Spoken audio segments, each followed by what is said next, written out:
Assalamualaikum warahmatullahi wabarakatuh. Selamat datang kembali di video pembelajaran mata kuliah korespondensi Niaga Bahasa Indonesia. Pada pertemuan kali ini, kita akan membahas terkait dengan proposal. Pada Kamus Bahasa Inggris Indonesia, The Contemporary English Indonesian Dictionary, arti kata proposal adalah usul, rencana, perencanaan, lamaran, dan penawaran. Dalam buku Lamuddin Finoza, proposal didefinisikan sebagai rencana kerja yang disusun secara sistematik dan terinci untuk suatu kegiatan atau proyek yang bersifat formal. Untuk mengadakan suatu kegiatan atau penelitian, tentu perlu membuat suatu rencana kerja yang berisikan rancangan pelaksanaan kegiatan atau pekerjaan dimulai dari awal sampai dengan akhir. Rencana kerja yang pada umumnya disusun secara rinci dan mendetail itu disebut dengan proposal, sementara rencana kerja penulisan suatu karangan disebut dengan outline. Tujuan dari penyusunan proposal pada dasarnya berkaitan dengan bidang yang dimaksud. Namun, secara umum, tujuan dari dibuatnya proposal adalah yang pertama, untuk menjadi acuan dalam proses merancang suatu kegiatan. Yang kedua, untuk menjelaskan terkait program kerja maupun rencana. Dan yang ketiga, yakni untuk mendapatkan dukungan, persetujuan, perizinan, serta dana. Jenis proposal pada umumnya dibagi menjadi 4 jenis, diantaranya yakni proposal bisnis. Proposal bisnis merupakan proposal yang ada kaitannya dengan dunia bisnis atau usaha. Bisa juga yang berhubungan dengan bisnis kelompok atau perseorangan. Contohnya seperti proposal pendirian badan usaha, tempat usaha, dan lain-lain. Yang kedua, yakni proposal proyek. Proposal proyek merupakan proposal yang ada kaitannya dengan dunia pekerjaan. Umumnya berisi serangkaian rencana-rencana dalam usaha atau komersil. Contohnya seperti proposal proyek pembangunan suatu kantor. Yang ketiga, yakni proposal kegiatan. Proposal jenis ini sering digunakan di lingkungan masyarakat karena merupakan proposal untuk mengajukan suatu rencana kegiatan, baik itu kegiatan individu maupun perorangan. Misalnya seperti proposal mengadakan perayaan, perlombaan, dan lain-lain. Dan yang terakhir yakni proposal penelitian. Proposal penelitian merupakan proposal yang akan kalian gunakan nanti di semester akhir sebagai salah satu syarat untuk menyelesaikan pendidikan kalian. Biasanya, proposal jenis ini digunakan untuk mengajukan suatu kegiatan penelitian yang akan dilakukan. Adapun hal-hal yang perlu diperhatikan dalam merencanakan sesuatu, yang pertama yakni kemampuan. Perencanaan harus melihat kemampuan baik dari sumber daya manusia, sarana dan prasarana, serta finansial agar tujuan dapat tercapai dengan maksimal. Kedua adalah kondisi. Kita juga perlu memahami dan memperhitungkan kondisi yang terjadi di lokasi tempat kita akan mengadakan kegiatan untuk memudahkan kita mengembangkan kegiatan lebih lanjut dan meminimalisir hal-hal yang bisa menjadi penghambat kesuksesan kegiatan nanti. Ketiga ada tanggung jawab. Tanggung jawab dalam aktivitas apapun pada dasarnya diperlukan.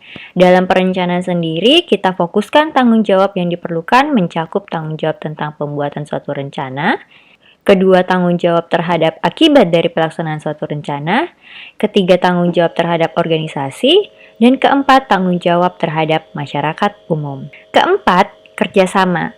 Dengan adanya kerjasama yang baik, tentu tujuan suatu kegiatan yang direncanakan akan semakin mudah untuk tercapai. Kerjasama tidak hanya dilakukan antar personal dalam lingkungan internal. Jika melakukan kerjasama dengan pihak luar organisasi, maka perlu pula dibangun kerjasama dengan pihak yang bersangkutan. Dan yang terakhir yakni orientasi. Penyusunan rencana harus future-oriented demi terwujudnya tujuan atau kegiatan yang sudah direncanakan dengan baik. Struktur isi proposal yang sederhana setidaknya meliputi yang pertama, nama kegiatan. Nama kegiatan yang akan dilaksanakan tercermin dalam judul proposal. Sebuah judul harus mencerminkan adanya permasalahan. Yang kedua, dasar pemikiran.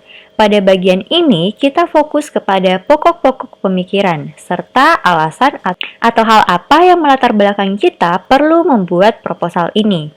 Latar belakang ini dapat berupa informasi hasil pengamatan, fenomena-fenomena yang terjadi, dan pendapat yang merepresentasikan penting dan perlunya kegiatan tersebut diadakan.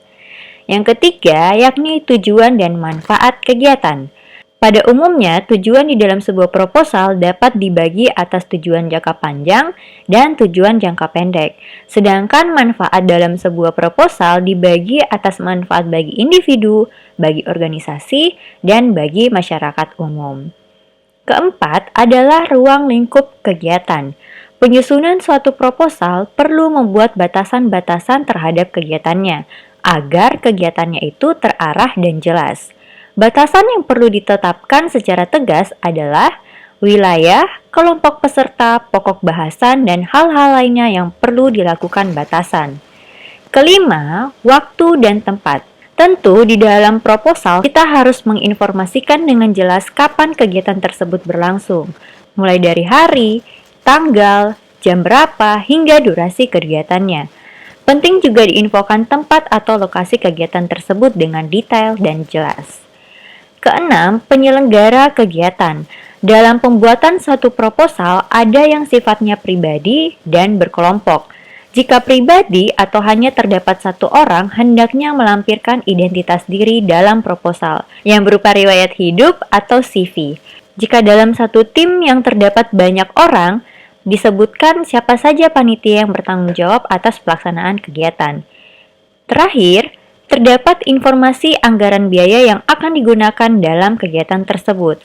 Rincian biaya untuk menyelenggarakan suatu kegiatan harus selalu dicantumkan dalam proposal, apalagi jika proposal tersebut diberikan kepada calon sponsor kegiatan kita.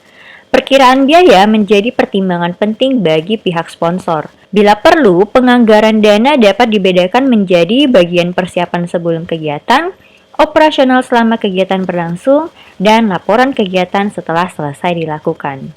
Berikut contoh sistematika penulisan sebuah proposal berdasarkan jenisnya. Ada proposal penelitian yang terdiri dari latar belakang masalah, batasan masalah, rumusan, tujuan, manfaat, tinjauan pustaka, metode penelitian, objek penelitian, metode pengumpulan data, metode analisis data, hasil yang diharapkan, dan daftar pustaka. Sementara untuk proposal kegiatan, paling tidak terdiri dari latar belakang kegiatan, dasar pemikirannya apa, nama kegiatan, tujuan, target kegiatan, manfaatnya, jenis kegiatan, waktu dan tempat kegiatan, jadwal, pelaksana dan organisasi kerja, sasaran, anggaran dana, dan penutup. Pada intinya, dalam penyusunan proposal harus mempersiapkan bahan-bahan dan informasi yang diperlukan. Harus sistematis, menarik, dan realistis. Untuk kalian yang ingin membuat proposal penelitian, biasanya disesuaikan dengan outline yang berlaku di program studi yang dapat di-download melalui website atau ruang mahasiswa. Jadi, tidak sembarangan dalam membuat suatu proposal. Itulah tadi gambaran umum terkait dengan proposal. Terima kasih untuk yang telah menyimak. Sampai bertemu di video pembelajaran dengan materi yang lainnya. Assalamualaikum warahmatullahi wabarakatuh.